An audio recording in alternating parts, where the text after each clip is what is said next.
इस बात से बिल्कुल फर्क नहीं पड़ता कि तुम्हारे बोर्ड के पेपर कैसे गए थे। अगर तुम्हें सीयूईटी के जरिए कॉलेज में एडमिशन चाहिए तो तुम्हें सीयूईटी में अच्छा करना पड़ेगा। और इस वीडियो में हम बात करेंगे कि आने वाले 30 से 35 दिनों में हमें क्या क्या चीजें करनी चाहिए जिससे हम सीयूईटी में अच्छा स्कोर कर सके एंड थ्रू दैट अपने ड्रीम कॉलेज में एडमिशन पा सके।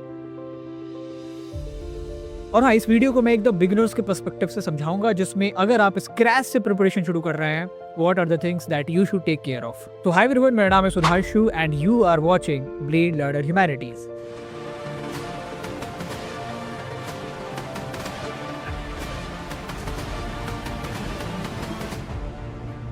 सबसे पहले नंबर पे you have to know the syllabus. ये बहुत अंडर एस्टिमेटेड फैक्ट है, लेकिन मैंने काफी बच्चों को देखा है कि वो गलत सिलेबस के अनुसार प्रिपरेशन कर रहा होता है। काफी सारी व्हाट्सएप पे क्वेरीज भी हमें आती है, जैसे सोशियोलॉजी में चूंकि डिलीटेड चैप्टर से सवाल आते हैं, that is in the syllabus, but history में नहीं है। सिमिलरली पोल साइंस में भी डिलीटेड कंटेंट से सवाल पूछे जाते हैं। तो अगर आप पोल साइंस और सोशियोलॉजी के बेसिस पे एज्यूम कर लेंगे कि हिस्ट्री में भी डिलीटेड आएंगे और उसकी तैयारी आप कर रहे हो, then you are doing it wrong. ये हर सब्जेक्ट पे अप्लाई होता है। So first know the syllabus and then उसके लास्ट के 2-3 सालों के पीवाईक्यूज को एक बार करके देखो। तुम्हें अंदाजा लगेगा कि किस लेवल के एमसीक्यूज हैं और कैसे एक साथ 40-50 एमसीक्यूज को टैकल किया जाता है। सो सबसे पहली चीज, बेसिक लेवल पे तुम्हें ये करने की जरूरत है। और ऐसा करने के लिए तुम्हारे पास 2 ऑप्शंस है। या तो सीधे एनटीए की वेबसाइट पे जाके सिलेबस कर लो, हालांकि वहाँ पे उन्होंने चैप्टर्स के नाम थोड़े से बदले हुए हैं, तो बेहतर ये होगा डाउनलोड आवर ऐप और वहाँ पे जितने भी ह्यूमैनिटीज के सब्जेक्ट है उन सब का सिलेबस हमने अपलोड कर दिया है with actual name of chapter and content, तो उससे काफी क्लैरिटी मिलेगी। दूसरी चीज जो तुम्हें करनी चाहिए, that is allocation of time as per subject. अभी तुम्हारा बोर्ड्स हुआ है तो तुम अपने डोमेन सब्जेक्ट में तो अच्छे होगे। नाउ इन केस तुम्हें इंग्लिश और जीएटी की तैयारी करनी है, इंग्लिश तो करना ही पड़ेगा क्योंकि ऑलमोस्ट हर जगह पे इंग्लिश की रिक्वायरमेंट है। जीएटी ऑप्शनल है, आप अगर डी वगैरह टारगेट कर रहे हैं तो वहाँ पे जरूरत नहीं है। लेकिन अगर आप इन दोनों टाइप के सब्जेक्ट को प्रिपेयर करना चाहते हैं जिसमें कि एकदम फ्रॉम द स्क्रैच आप शुरू करेंगे, क्योंकि ये जो इंग्लिश है वो बोर्ड की इंग्लिश नहीं है, तो आपको उसके अनुसार अपने टाइम को एलोकेट करना है। डोमेन सब्जेक्ट में आपकी ठीक ठाक तैयारी हुई है तो उसको आपको 20 से 30% देना पड़ेगा और बाकी ये जो 2 सब्जेक्ट है उस पे आपका ज़्यादा समय होना चाहिए। ऐसा नहीं कि आप इक्वली सारा टाइम इंग्लिश, जीएटी और डोमेन की भी डिस्ट्रीब्यूट कर रहा हो। And now coming to the third fact, जो कि डोमेन के लिए काफ़ी इंपॉर्टेंट है। एनसीईआरटी इज योर बाइबल, क्योंकि ये आपको डीप में पढ़ना पड़ेगा।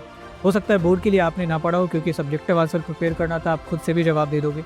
यहाँ पे जब एमसीक्यूज होंगे ना तो एक ही जवाब है, और वो अगर आपने एनसीईआरटी डीप में नहीं पढ़ी है तो शायद आप नहीं दे पाएंगे, क्योंकि काफ़ी बार ऐसे जगहों से सवाल आते हैं जो एनसीईआरटी में ही है बट ऑफन बच्चे उसे इग्नोर कर देते हैं। जैसे इमेज के ऊपर वाला सवाल हो गया, या कोई छोटा सा बॉक्स कहीं पे दिया उसमें किसी किताब का जिक्र है, किसी पर्सनैलिटी का जिक्र है, तो उससे रिलेटेड सवाल ये पूछते हैं। तो dive into NCERT so deeply कि एक भी सवाल आपके एनसीईआरटी के अंदर का तो मिस ना हो। यही से चौथी चीज आती है कि जब आप एनसीईआरटी पढ़ रहे होंगे आपको उसके साथ रेगुलर टेस्ट भी लगाना होगा। केवल एनसीईआरटी को डीप में पढ़ना विल नॉट बी इनफ, क्योंकि उसको आपको रेगुलरली रिटेन करने के लिए टेस्ट देना होगा। बेहतर होगा कि आप चैप्टर वाइज टेस्ट या सेक्शन वाइज टेस्ट दो, ताकि आप जैसे जैसे पढ़ते जा रहे हैं, रिवाइज करते जा रहे हैं, वैसे वैसे आप उन चीज़ों को रिकॉल भी करते जा रहे हो। एंड यही स्ट्रैटेजी मैं इंग्लिश और जीएटी के लिए भी रिकमेंड करूँगा।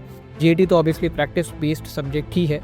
आप इवन करंट अफेयर या जीएस की भी बात करो तो उसका भी आपके पास क्विज या टेस्ट होना बहुत ज़रूरी है। सेम विथ इंग्लिश, जैसे आपने आज पैराजंबल पढ़ा या रीडिंग कॉम्प्रिहेंशन के कॉन्सेप्ट पढ़े, तो जब तक आप 3-4 आरसी लगाओगे नहीं तब तक आपको पता ही नहीं चलेगा कि आरसी लगाते कैसे हैं, कॉन्फिडेंस नहीं आएगा। So regular test is very important, रोज़ाना आपको देना चाहिए। उसके बाद आते हैं 5वीं और सबसे इंपॉर्टेंट चीज़ पे। जब आप एनसीईआरटी पढ़ोगे या इंग्लिश जीएटी तैयार कर रहे हो, उसके साथ जब आप टेस्ट दे रहे हो तो वहाँ पर आप गलतियाँ करेंगे। आपको उन वीकनेसेस को ट्रैक करना है। जैसे एग्जाम्पल के लिए, अगर आप सोशियोलॉजी का पेपर देते हैं, उसमें कुछ ऐसा रीजन पूछ लिया गया या उसमें कुछ ऐसे पैसेज के सवाल आ गए जो आप नहीं जानते, जैसे पैसेज के सवालों में आप काफ़ी बार गलती करते हैं। या मान लेते हैं आप इंग्लिश का पेपर दे रहे हो, उसमें फिलर्स में आपको काफ़ी दिक्कत होती है, तो you have to know what are your weaknesses, और वो तब आएगी जब आप अपने टेस्ट के रिजल्ट को ट्रैक करेंगे। इसके लिए इंपॉर्टेंट है कि जहाँ भी आप टेस्ट दे रहे हो वहाँ पे आपके पास एक प्रॉपर एनालिसिस रिपोर्ट आ जाए, ताकि अब आप उन वीकनेसेस के ऊपर काम कर सको, because competition is going to be really tough this time and I don't want कि आप ऐसे कोई भी बच्चा एक भी एमसीक्यू गलत करे। तो एज अ बिगिनर ये ऐसी 5 चीज़ें हैं जो आपको बिल्कुल ही करनी चाहिए। स्टार्ट विद द सिलेबस, उसके बाद टाइम का एलोकेशन आपके सब्जेक्ट के प्रिपरेशन के अकॉर्डिंग हो। डोमेन में भी अगर कोई सब्जेक्ट कमज़ोर है तो उस पर ज़्यादा टाइम देने की ज़रूरत होगी।